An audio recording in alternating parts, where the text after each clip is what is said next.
Still says starting recording, and there we go. Okay, so tonight we're going to talk about the subject of comfort versus discomfort. Some of this is based on the book some of us have read called The Comfort Crisis by Michael Easter, but also on personal experiences and just many, many other things we've either read or experienced throughout our lives. We've got a couple of questions we'll throw out there to kind of be like a framework structure of the call, if you will.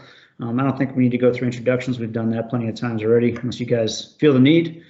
Awesome. So we were talking a little before we hit the record button, and Mario, you had something you were bringing up about yourself and your wife that recently came up. Yeah, thanks, Brad. We had a nice morning, a brisk morning. Dew was still quite out, but temperatures are dropping up here. And my wife had the idea kind of last minute to go on a goat walk with the dogs this morning, and she asked if I wanted to come along. So I said, hell yeah, goat walks are awesome. Very relaxing and fun.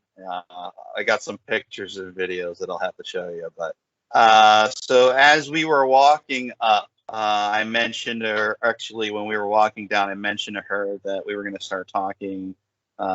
We got a Project Felix thing today that, what are you going to, well, she asked me, what are you talking about? I said, comfort. I didn't say comfort or discomfort. I said just the topic of comfort, and I think I left it at that. And then we talked a little more, and she's like, well, what are you going to talk about? And so it got me thinking about the idea of comfort. And, typically I would go to, defining it, all that kind of stuff. But one of the important things about the idea of comfort, I believe, is similar to or akin to balance in life with anything. I've talked about, duality, two ends of the spectrum, light and dark, and,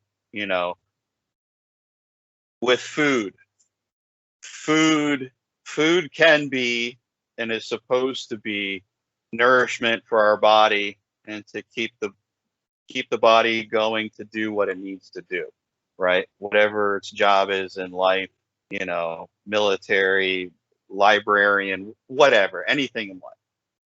And so but food, our body's intake, food and drink, can also be comfort as well. When, we were training for Iraq or Afghanistan, whether it be military pre-deployment training or, some supplemented stuff we did on our own.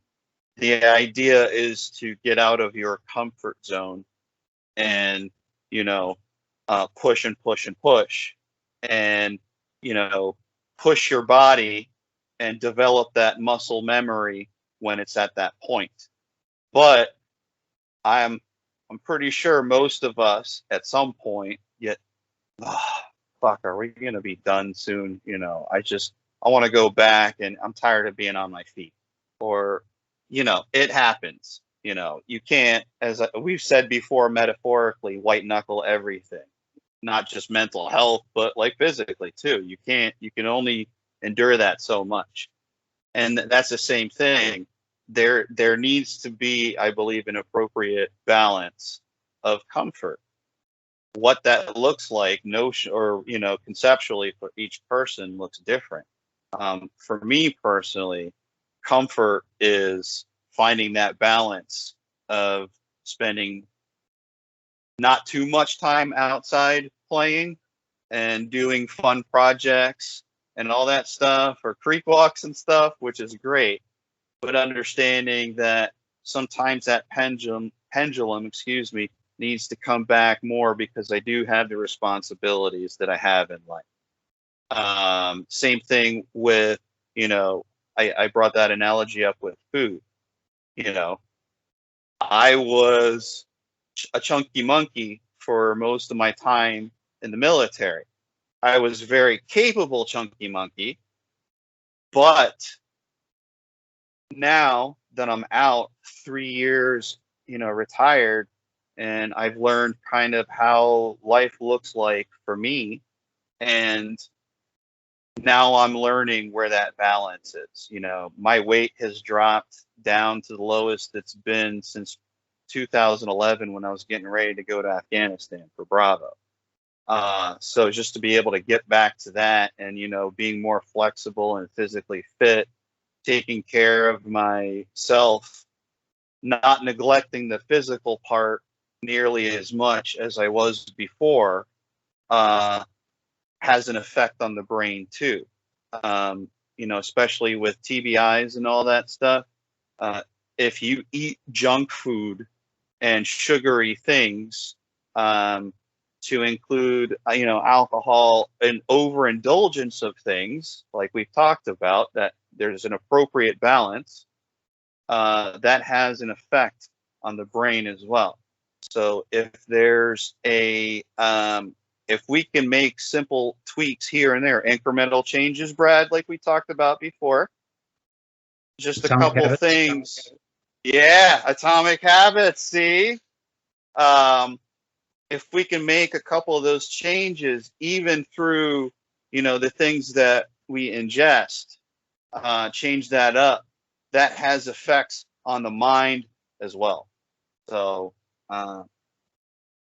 but yeah, those are some of the things that I think about with comfort, is that necessary balance.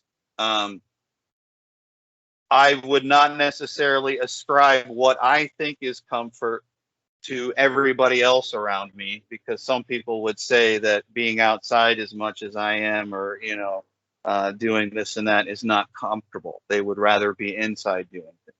So, that's for each person to determine for themselves what comfort is. But I just bring that up as an example for myself.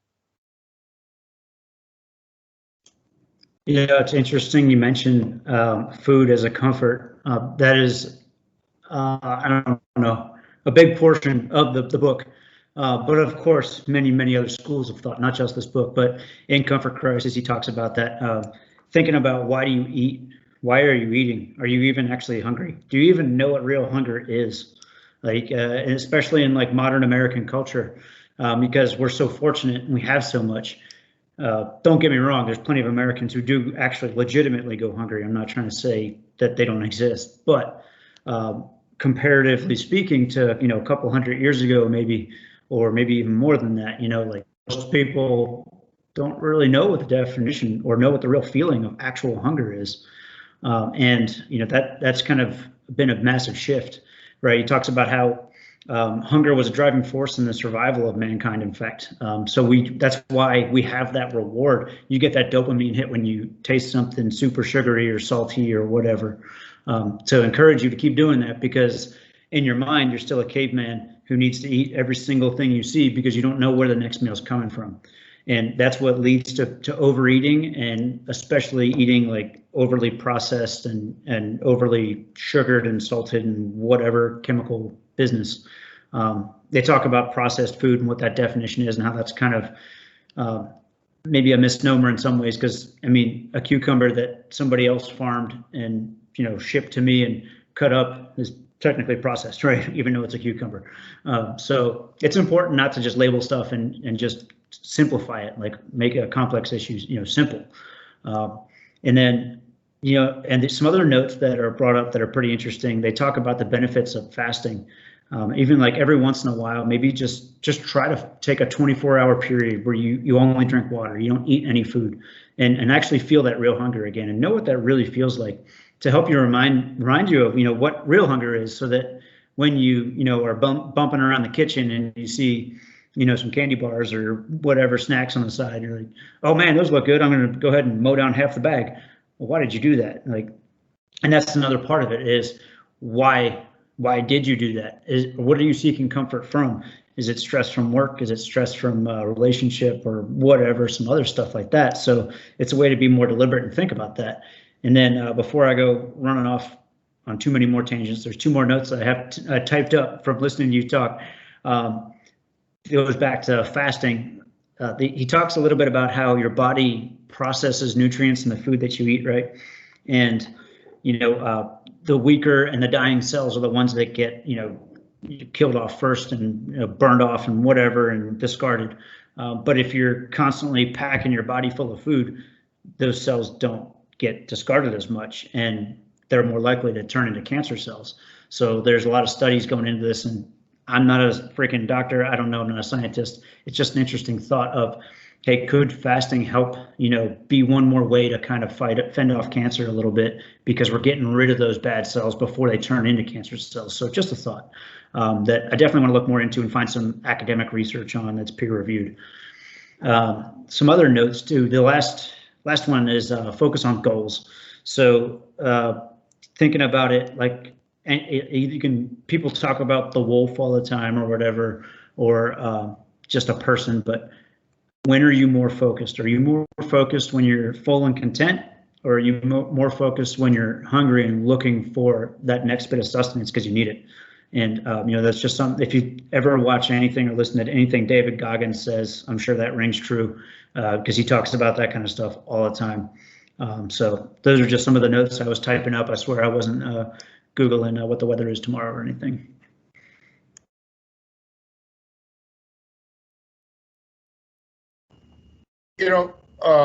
Brad, kind of hearing that last piece as you brought in what Mario said, at least for me, it kind of made a bridge to, I think, what a lot of us feel perhaps have gone through, depending on experiences.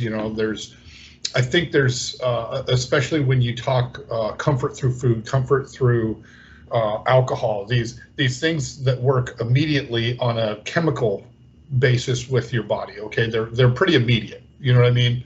Like you said, there's the initial blast of dopamine, makes you feel good. Whether alcohol, food. I think that's kind of a bridge into, and again, this is speculation on my part. Like you, I am not a doctor, nor have I played one on television. But a lot of us have operated for a very long time at a very heightened state of stress, okay? And so when you look at that with a raise in anxiety, right? And if you were to chart this out, you'd have, your high and your low, and you're just under, quite often, like Mario refers to it, your white knuckling.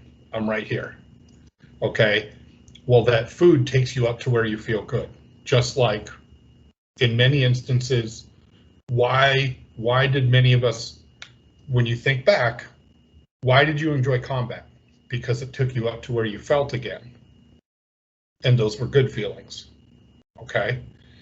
So you can see where, as that has gone away as something that you did, somebody recently had written on, I know it was on the After the Long Walk Facebook page. It was on a couple of the other EOD ones about understanding your veteran, and there was a blurb in there about it is like an addiction. Here you are, where this took you to a place that you're very aware. The hunt, those are primal things, right? As a human, these chemical reactions happen within your body, and you feel, and you are aware, you're at one with your surroundings, and you're doing these things. Well, the good feeling part can be brought to you from food, from alcohol. Once again, you go up and then you go back down. And when you stay in that constant state of high anxiety, high stress, you're looking for what we're talking about right now, comforts. Sometimes they're the easily available comforts. You talked about food being, it's everywhere you look, there's food. There's food probably in multiple rooms of your house. It's there. It's easy to grab. I want to feel better right now. Give me that piece of candy. I'm going to grab this beer real quick. Moderation is fine. However, when you seek the easy comfort all of the time, I don't have to work hard to go get comforts. I don't have to step outside my comfort zone. I don't have to become uncomfortable to find comfort. I can go from fairly comfortable to really comfortable and drop back down to comfortable again. And that to me is how it kind of makes sense. I don't know if that's true or not, but that's how the bridges or the dots connect for me, where I look at those, you know, especially when you talk about like a food or an alcohol type thing.